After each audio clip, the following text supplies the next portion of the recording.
கர்த்தருடைய பரிசுத்த நாமத்திற்கு ஸ்தோத்திரம் உண்டாவதாக. இந்த வேத புத்தகம் என்பது கற்பனை புத்தகம் அல்ல, கற்பனை கதாபாத்திரங்களை கொண்டது அல்ல.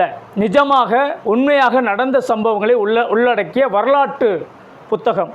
இதில் கிமுவில் என்ன நடந்தது, கிபியில் என்ன நடந்தது, அதற்கு முன்னதாக என்ன நடந்தது, இனிமேல் என்ன நடக்கப் போகுது என்கிற எல்லா காரியங்களையும் உள்ளடக்கக்கூடியதான புத்தகம் இந்த வேத புக்கு. இதிலிருந்து தான் எல்லாவற்றையும் நான் உங்களுக்கு போதித்து கொண்டிருக்கிறோம். ஆகையினால் வேதத்தை கதை புக்கு படிக்கிற மாதிரி யாரும் படிக்காதீங்க.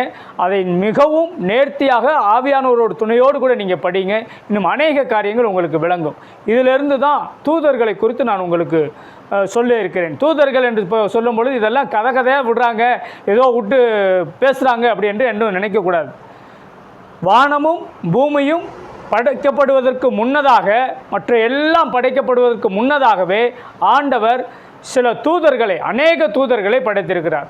அவருடைய சித்தத்தை செய்வதற்காகவும் அவருடைய எல்லா காரியங்களையும் நிறைவேற்றுவதற்காகவும் அவரை துதித்து பாடுகிறதற்காகவும் அவர் சில தூதர்களை நிறைய பேர் நியமித்திருக்கிறார். முக்கியமானவர்கள் மிகாவேல், காபிரியல், லூசிபர். இந்த 3 தூதர்கள் மிக மிக முக்கியமான நபர்கள். இவர்களை குறித்து வரும் நாட்களை பார்க்கலாம்.